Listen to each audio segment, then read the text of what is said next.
चीन की मदद से नेपाल में पोखरा एयरपोर्ट बनाया गया, जिसका उद्घाटन इसी जनवरी में 2023 में ही किया गया और ये एयरपोर्ट मनहूस साबित हुआ। काठमांडू से सुबह 10:33 पर यति एयरलाइंस के एक जहाज ने उड़ान पोखरा एयरपोर्ट के लिए भरी। टोटल 25 मिनट की दोस्तों ये फ्लाइट, और 25 मिनट के अंदर ही बड़ा कांड हो गया। ठीक 8 सेकंड पहले लैंडिंग से दो चीजें हुई हैं। इस खतरनाक एक्सीडेंट में जो कुछ बातें हैं, पूरे इन्वेस्टिगेशन के बाद आपके सामने कुछ बातें रख रहा हूं। दोस्तों, इस पूरे प्रकरण में हादसे से पहले हुआ कुछ अलग मामला है।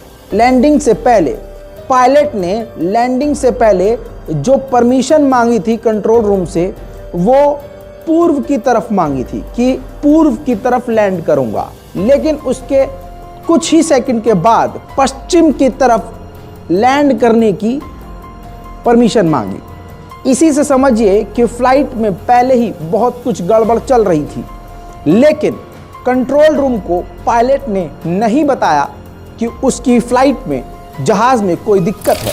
ये जो बड़ा हादसा होने वाला है, इस जहाज में लगभग 72 लोग बैठे हैं, 68 यात्रियों समेत 4 क्रू मेंबर, और बताया जा रहा है इस हादसे में कोई नहीं बचा। और ये बात हकीकत है कि ये सिर्फ कहने वाली बात है कि 2 को निकाल लिया और 1 को बचा लिया, सब के सब जलकर राख हो गए। मामला कुछ इस तरह हुआ कि लैंडिंग की परमिशन मिलने के बावजूद अचानक से यति एयरलाइन का वो जहाज दूसरी दिशा की तरफ, पीछे की तरफ से हल्का सा नीचे झुका। ये उस विमान का आखिरी वीडियो है। इसमें अगर आप देखेंगे, पीछे की तरफ से हल्का सा झुकाव है और दूसरी तरफ पूरी तरह से इसने अचानक से टर्न ले लिया, और इसी के कुछ सेकंड के बाद ही पहाड़ी पर ये जहाज, यति एयरलाइन का ये जहाज जाकर गिर गया टकराकर, और पहाड़ियों से लेकर गहरी खाई तक मलबा ही मलबा जहाज का बिखर गया। देखिए वीडियो।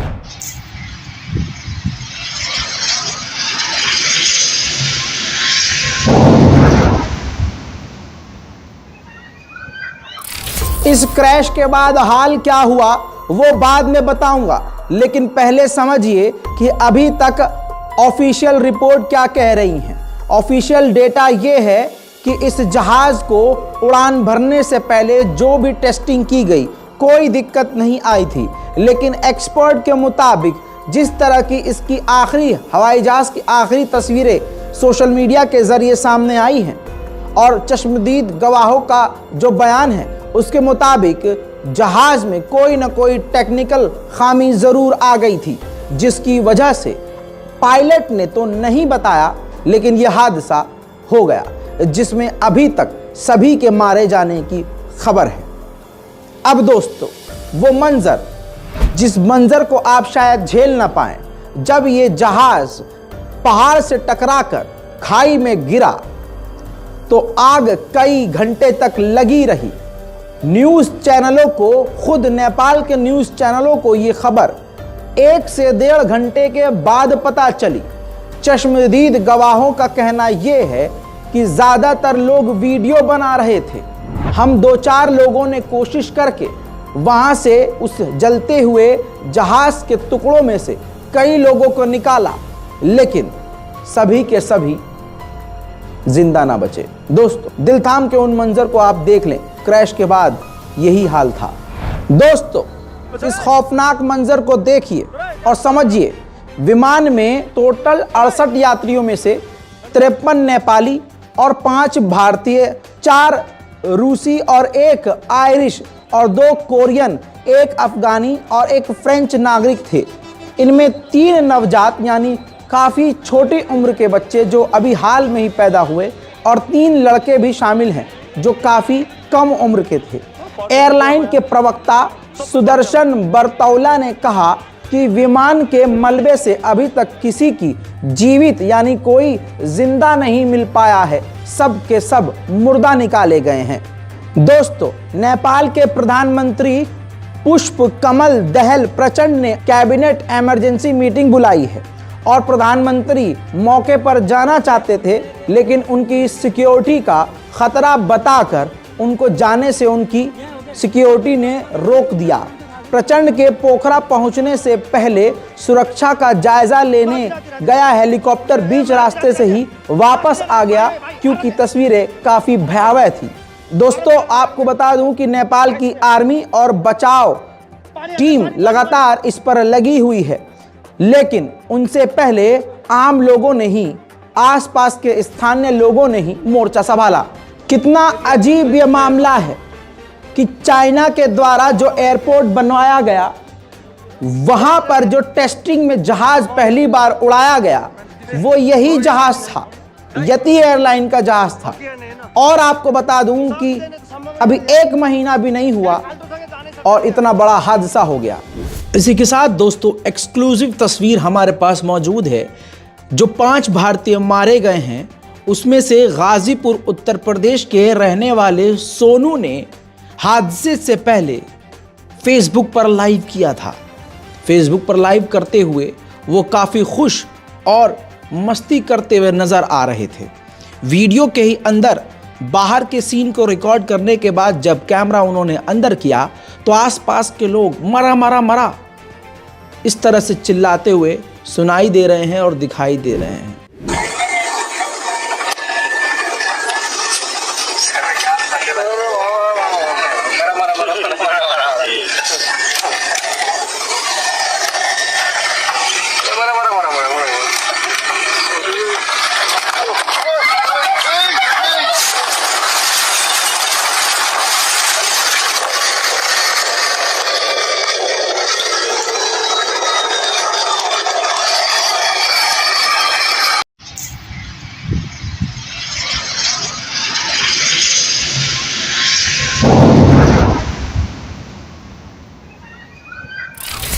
दूसरी बात, इस महिला को देखिए, ये हैं को पायलट अंजू।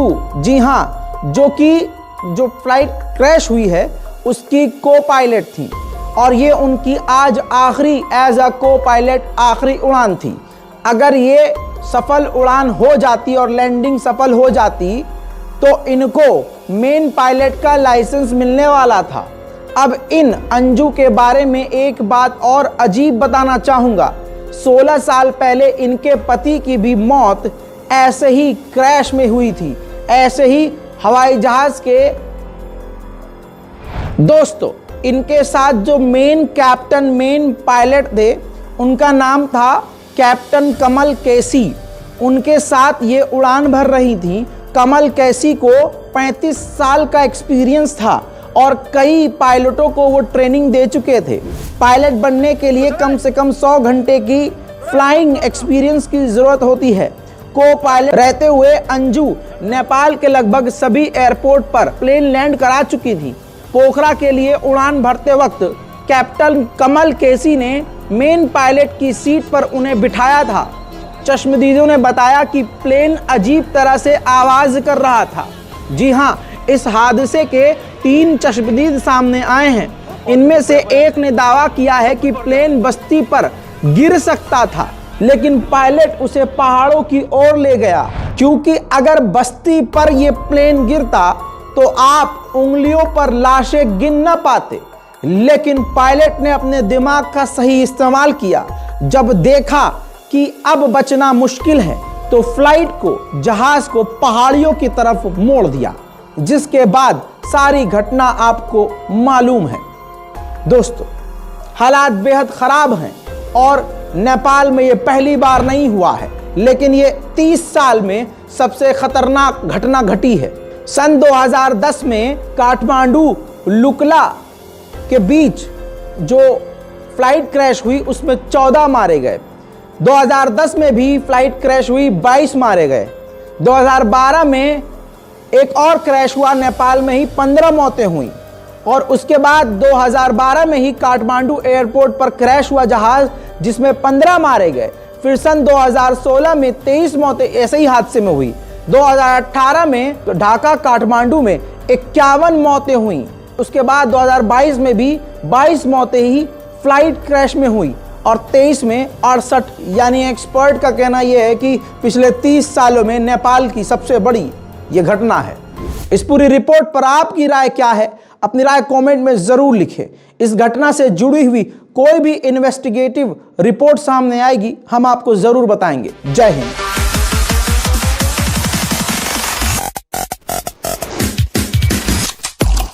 तेरा बाप आया।